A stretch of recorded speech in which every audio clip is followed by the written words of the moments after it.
Set ফাংশনের আরেকটা ভিডিওতে তোমাদের সবাইকে স্বাগতম।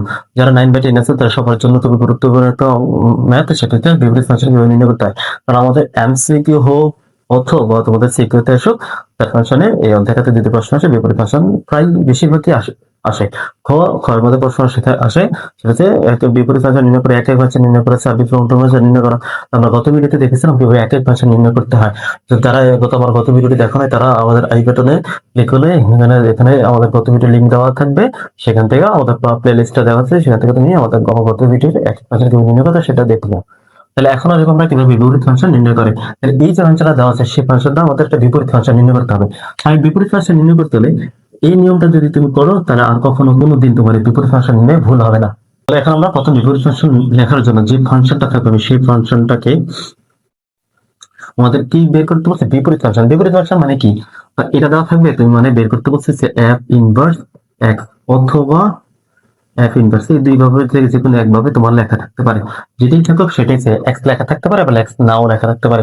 দুইটাই বিপরীত ফাংশন। মানে যেটা বের করতে বলবে f ইনভার্স x থাকুক বা f ইনভার্স থাকুক, তাহলে আমার এটা বের করতে বলবে সেটা আমি ধরে নেব। তাহলে f ইনভার্স এটা বের করতে বলছে fx, মানে এটা আমার বের করতে বলছে বিপরীত ফাংশন নির্ণয় করে ফাংশনটা। তাহলে আমি এখানে লিখতাম কি, এইটার সমান আমরা এটা বের করতে বলছে। এটা আমরা বের করবো, এটা একটা সংখ্যা ধরে নিবো। তাহলে আমি এ ধরে নিলাম, তুমি এম এন যা ইচ্ছা তা ধরে নিতে পারবে, শুধুমাত্র কি এখানে যা করছে সে করা ছাড়া। এখন আমি যেটা ধরে নিচ্ছিলাম সেটা হচ্ছে এ। এবার আসলে এর মানটা আমি বের করতে পারলেই আমাদের বিপরীত ফাংশনটা হয়ে যাবে, কারণ এ যে বের করতে পারলে আমি এটা বসাই দেবো শেষ।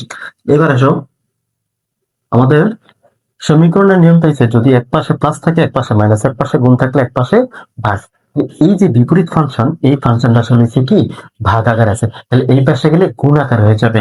তাহলে ধরো এইটা এক্সট্রা থাকবে এই পাশে, এই বিপরীত যে ফাংশনটা লেখা আছে এইটা গুণ আকার আছে, এভাবে মাইনাস থাকা মানে ভাগ আকারে থাকা, তাহলে এই পাশে গুণ, তাহলে এর সাথে গুণ আকারে চলে যাবে। দেখো এই পাশে ভাগ আকারে, এই পাশে এর সাথে গুণ আকার আছে, এক্স এর সাথে ভাগ, এর সাথে গুণ আকার আছে, মানে শুধু একটা থাকলে গুণ, আর যদি ইনভার্স থাকে তার মানে ভাগ আকারে আছে। এবার আসুন, তাহলে এক্স এর মান আমরা এখানে ফাংশন, আগের ফাংশন ছিল এক্স এর, এখন এই ফাংশনটা যেহেতু থেকে এ এর, তাহলে আমরা এখানে ওই ফাংশনটাকে এ দিয়ে রিপ্লেস করে দিব। তাহলে এক্স এর জায়গায় তুমি এ বসিয়ে দিবা, তাহলে এ এ মাইনাস টু। তাহলে আমি ধরেছিলাম কার মান? এ এর মান। তারপর এখান থেকে আমি এর মানটা যদি বের করতে পারি তাহলে আমার উত্তর শেষ।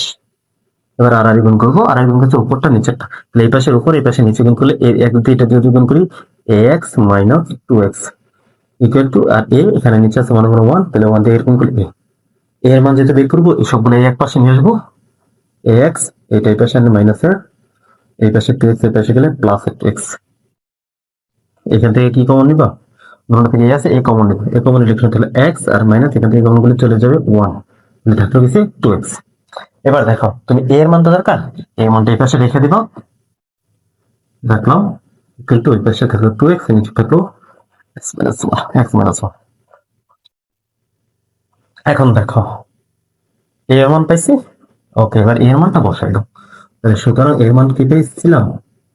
এইটা, যেটা এইটা এই জায়গায় এই মানটা বসাই দিলাম, এর পরিবর্তে f ইনভার্স x, তাহলে equal to 2x x minus 1, এইটি আমার বিপরীত ফাংশন। তাহলে যে যতভাবে করো এর চেয়ে সহজ নিয়ম তুমি আর কথা পাইবা না।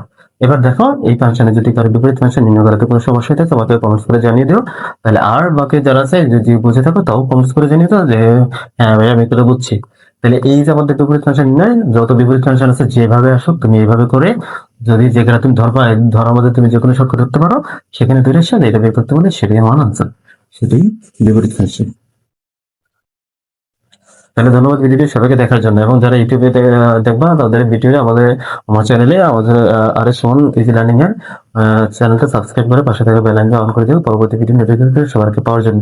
আর যারা ফেসবুকে দেখবা তারা আমার এই ভিডিওটাতে লাইক কমেন্ট এবং শেয়ার করে দিও তোমাদের বন্ধুদের সাথে, যারা এই ভিডিওটা দেখে উপকৃত হবে। ধন্যবাদ সবাইকে, আসসালামু আলাইকুম।